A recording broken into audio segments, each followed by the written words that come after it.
नमस्कार, उत्तराखंड समाचार में आपका स्वागत है। मैं देवेंद्र प्रसाद। सबसे पहले मुख्य समाचार।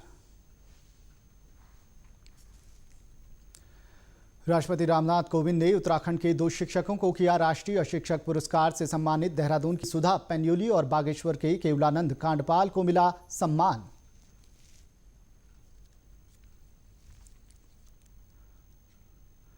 शिक्षक दिवस पर देहरादून में पढ़े दून बड़े दून अभियान की शुरुआत। जिलाधिकारी आशीष श्रीवास्तव ने कहा, आगामी गणतंत्र दिवस तक जिले को 100% साक्षर बनाना है लक्ष्य।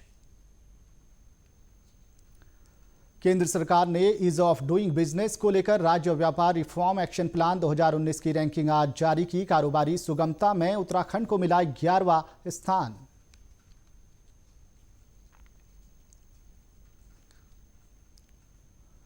और मुख्य सचिव ओम प्रकाश ने आज केदारनाथ में चल रहे पुनर्निर्माण कार्यों का किया निरीक्षण। तय समय के भीतर सभी निर्माण कार्य पूरा करने के दिए निर्देश।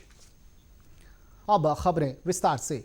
शिक्षक दिवस पर आज उत्तराखंड के 2 शिक्षकों को राष्ट्रीय शिक्षक पुरस्कार से सम्मानित किया गया। वीडियो कॉन्फ्रेंसिंग के जरिए हुए कार्यक्रम में देहरादून के कालसी एकलव्य मॉडल आवासीय विद्यालय की शिक्षिका सुधा पेन्योली को राष्ट्रपति रामनाथ कोविंद ने सम्मानित किया। सुधा अंग्रेजी की शिक्षिका हैं और ज़्यादातर सेवा उन्होंने प्रदेश के दुर्गम क्षेत्रों के स्कूलों में दी है। उन्होंने आदिवासी छात्रों के विकास के लिए एकलव्य विद्यालय में जन्म दिवस बगिया, एकलव्य जनजातीय संग्रहालय, कौशल विकास कार्यशालाएं सहित कई तरह की पहल की है। सम्मान मिलने के बाद सुधा पेन्योली ने साथी शिक्षकों को समय के साथ अपडेट रहने का संदेश दिया।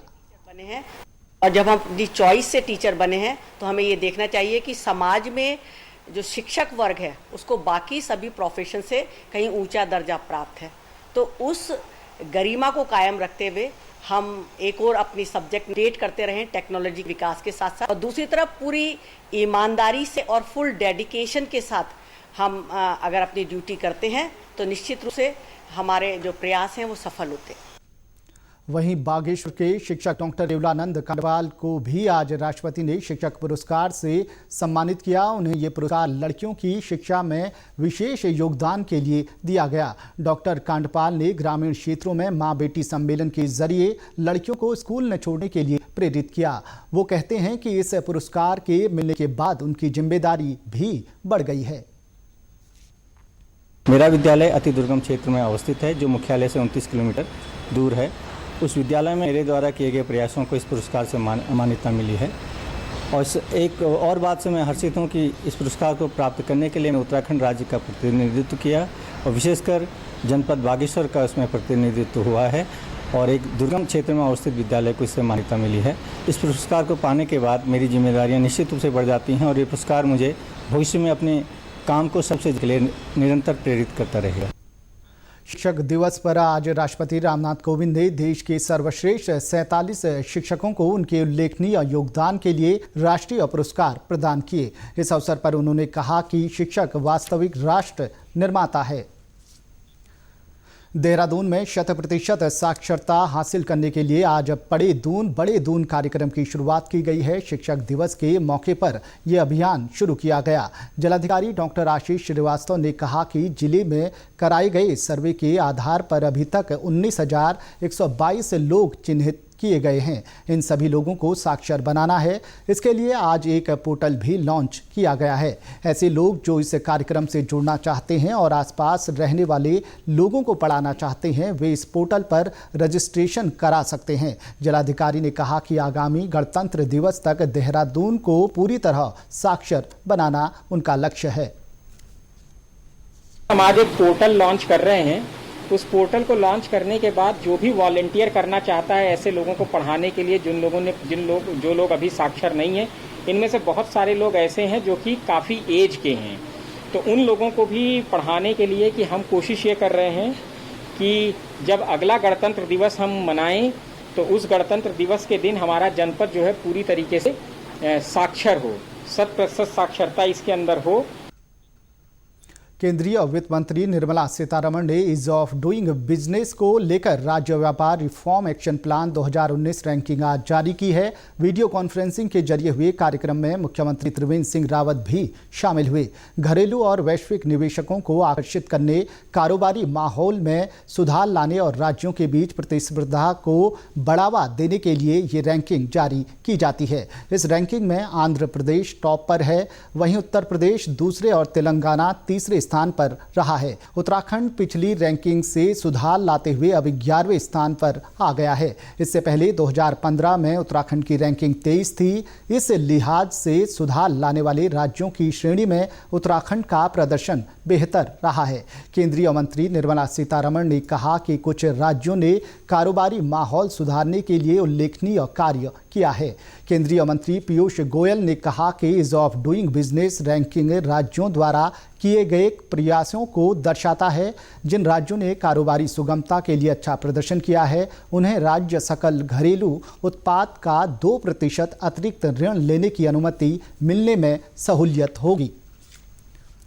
सिविल सर्विसेज के अधिकारियों और कर्मचारियों की क्षमता बेहतर बनाने और नौकरशाही में सुधार के लिए केंद्र सरकार ने मिशन कर्मयोगी को मंजूरी दी है। इसका लक्ष्य अधिक रचनात्मक, चिंतनशील, नवाचारी, व्यावसायिक और टेक्नोलॉजी में एक्सपर्ट लोक सेवक तैयार करना है। मसूरी में लाल बहादुर शास्त्री राष्ट्रीय प्रशासन अकादमी के निदेशक संजीव चोपड़ा ने कहा कि मिशन कर्मयोगी के तहत अधिकारियों को उनकी भूमिका और जरूरत के हिसाब से ट्रेनिंग उपलब्ध कराई जाएगी। और जो मेन इसमें फोकस है वो ये है कि ऑफिसर का रोल क्या है और उस रोल के लिए उसको किस किस कॉम्पिटेंसी की आवश्यकता है, किस किस क्षमता की आवश्यकता है और क्या ये क्षमता हम उसको ट्रेनिंग इंस्टीट्यूशन में दे सकते हैं, क्या ये क्षमता उसको ऑन द जॉब मिलेगी, क्या ये क्षमता उसको अपने सीनियर ऑफिसर से मिलेगी, उसके लिए उसको कितनी लीगल नॉलेज चाहिए, कितनी प्रैक्टिकल नॉलेज चाहिए और कितना ज्ञान उसको अकेडमी में मिल सकता है और कितना ज्ञान उसको ऑनलाइन दे सकते हैं। मिशन कर्मयोगी का उद्देश्य मानव संसाधन प्रबंधन कार्य प्रणाली में सुधार करना है ताकि एक अधिकारी को उसकी योग्यता के लिहाज से ही जिम्मेदारी दी जा सके। संजीव कहते हैं इससे अधिकारी ज्यादा बेहतर परफॉर्मेंस दे सकेंगे। एक्चुअल जो काम है आईएएस का या आईपीएस का या बाकी सर्विसेज का, जो सब सर्विसेज यहाँ ट्रेन हो रही हैं हमारे साथ, वो है कि ग्राउंड में हम सरकार के जो अहम जो सरकार की जो मंशा है उसको हम जमीन पे कैसे उतार सकें, चाहे वो लोकल फॉर वोकल हो, चाहे वो फिट इंडिया हो, चाहे वो आत्मनिर्भर भारत हो, चाहे वो एक भारत श्रेष्ठ भारत हो। तो जो भी कार्यक्रम हो, जो भी प्रोग्राम हो, जो भी सोच हो डेमोक्रेटिकली इलेक्टेड लीडरशिप की, उसको जमीन पे उतारने का जो काम है वो हमें करना है और ये काम हमें एक्सीलेंस के साथ करना है। मिशन कर्मयोगी के तहत शुरू किए गए नए डिजिटल प्लेटफॉर्म से अब सिविल सेवा से जुड़े अधिकारी कहीं भी बैठकर ट्रेनिंग ले सकेंगे। कोरोना के समय में पहले ही प्रशिक्षु अधिकारियों के लिए ऑनलाइन प्लेटफॉर्म बेहद मददगार साबित हुए हैं। मैं तो कहूँगा कि एक ट्रेनिंग में एक नया आयाम, एक नया स्वरूप आया और हमने बहुत इंस्टीट्यूशंस के साथ ऑनलाइन कनेक्ट भी किया है और हमारे जो ट्रेनिंग ऑफिसर्स हैं वो फील्ड में काम कर रहे हैं, जियोग्राफिकल इंडिकेटर्स पे काम कर रहे हैं, ब्रिक किल्स पे काम कर रहे हैं, स्वच्छ भारत पे काम कर रहे हैं, मनरेगा की स्टडीज देख रहे हैं। तो यस इम्पैक्ट तो हुआ है, लेकिन हमने ऑनलाइन ट्रेनिंग की वजह से, ऑनलाइन टीचिंग की वजह से इस इम्पैक्ट को काफी मिनिमाइज हम कर पाए। मुख्य सचिव ओम प्रकाश, पर्यटन सचिव दिलीप जावलकर और रुद्रप्रयाग की जिलाधिकारी वंदना सिंह ने आज केदारनाथ में चल रहे पुनर्निर्माण कार्यों का निरीक्षण किया। निरीक्षण के दौरान मुख्य सचिव ने कार्यदायी संस्थाओं को हर हाल में तय समय सीमा के भीतर पुनर्निर्माण कार्य पूरे करने के निर्देश दिए। साथ ही 31 दिसंबर तक शंकराचार्य समाधि और पैसेज पूरा करने के निर्देश दिए। कार्यदायी संस्थाओं के प्रतिनिधियों ने बताया कि सरस्वती नदी पर आस्था पथ का निर्माण कार्य पूरा हो चुका है, घाट के लिए सीढ़ियां बन चुकी हैं और अक्टूबर अंत तक सौंदर्यीकरण का काम पूरा किया जाना है। घाट के आसपास बनने वाले 5 व्यू पॉइंट में से 3 पूरे हो चुके हैं। मुख्य सचिव ने कार्यदायी संस्था को सितंबर अंत तक बाकी 2 व्यू पॉइंट निर्माण पूरा करने को कहा। मुख्य सचिव ने केदारनाथ हेलीपैड के पास गढ़वाल मंडल विकास निगम के क्षतिग्रस्त 3 कॉटेज को 10 दिन के भीतर हटाने को भी कहा है। इस हेलीपैड का विस्तार किया जाना है ताकि यहां चिनूक हेलीकॉप्टर की लैंडिंग कराई जा सके। टिहरी में ऋषिकेश बद्रीनाथ नेशनल हाईवे 58 पर लगातार भूस्खलन हो रहा है, जिसके चलते पिछले करीब 1.5 महीने से तोता घाटी में हाईवे का एक हिस्सा पूरी तरह बंद है। आज जिलाधिकारी मंगेश घिल्डियाल ने यहां का निरीक्षण किया। उनके साथ भूवैज्ञानिकों ने भी सड़क की हालत देखी। जिलाधिकारी ने कहा कि वैज्ञानिकों से मिली रिपोर्ट पर ही ये तय किया जाएगा कि ये सड़क वाहनों की आवाजाही के लिए सुरक्षित है या नहीं। जिलाधिकारी ने बताया कि नेशनल हाईवे के अधिकारियों ने सड़क की मरम्मत के लिए 1 महीने का समय मांगा है। इस दौरान सड़क पूरी तरह बंद रहेगी। और यह भी विचार विमर्श हो रहा है कि 1 महीने की अगर परमिशन दी जाए तो एनएच द्वारा, क्योंकि आसपास के गांव में इमरजेंसी केसेस के लिए वहां पर एम्बुलेंस की तैनाती की जाए, अगर कोई गर्भवती महिला हो या कोई बीमार व्यक्ति हो तो उसको शिफ्ट करने के लिए वहां पर व्यवस्थाएं की जाए। इस संबंध में भी हम विचार विमर्श कर रहे हैं और जल्दी इस पर निर्णय लिया जाएगा कि इसको 1 महीने का कंप्लीट क्लोजर एनएच को दिया जाना है या अथवा किसी दूसरे विकल्प पर विचार किया जाना है। ऑल वेदर रोड की कटिंग के दौरान तोता घाटी में भूस्खलन शुरू हुआ था, जिससे आसपास के गांवों के लिए भी मुश्किल पैदा हो गई है। उधम सिंह नगर के खटीमा की रहने वाली 2 बहनों की दिमागी बुखार से मौत हो गई थी। खटीमा में पहले भी दिमागी बुखार के मरीज पाए जा चुके हैं। जिलाधिकारी रंजना राजगुरु ने खटीमा का डोर टू डोर सर्वे कराने को कहा और 15 वर्ष से कम उम्र के बच्चों के 100% टीकाकरण करने के निर्देश दिए। उन्होंने मलेरिया और डेंगू की रोकथाम के लिए फॉगिंग के साथ ही साफ सफाई करने को भी कहा है। खटीमा का जो एरिया है पूरे ब्लॉक में डोर टू डोर सर्वे के लिए मैंने निर्देशित किया है, जो आज से शुरू भी हो गया है। उस सर्वे में किसी में कोई ऐसा सिम्टम तो नहीं है, बुखार तो नहीं है, ये पूरा सर्वे होगा। और इसके साथ ही ये भी सर्वे होगा कि 15 साल से कम 0 से 15 साल के बच्चे, उनमें जिनमें जेई का टीका नहीं लगा है, तो उनका भी हम लोग साथ साथ में सर्वे करा रहे हैं।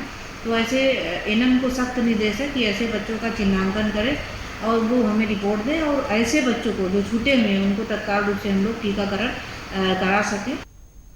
जिलाधिकारी रंजना राजगुरु ने जिला प्रशासन को समाचार पत्रों और अन्य माध्यमों से प्रचार के जरिए लोगों को जागरूक करने को कहा, ताकि लोग अपने घरों के आसपास मच्छरों को न पनपने दें।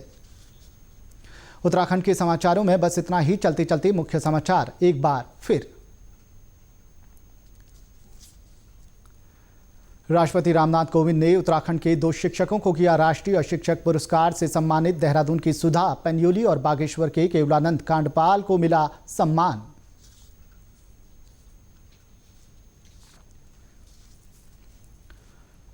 शिक्षक दिवस पर देहरादून में पढ़े दून बड़े दून अभियान की शुरुआत। जिलाधिकारी आशीष श्रीवास्तव ने कहा, आगामी गणतंत्र दिवस तक जिले को 100% साक्षर बनाना है लक्ष्य।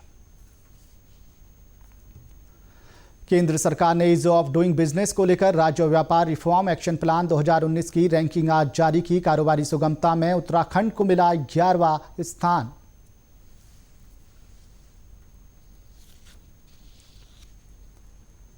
और मुख्य सचिव ओम प्रकाश ने आज केदारनाथ में चल रहे पुनर्निर्माण कार्यों का किया निरीक्षण। तय समय के भीतर सभी निर्माण कार्य पूरा करने के दिए निर्देश।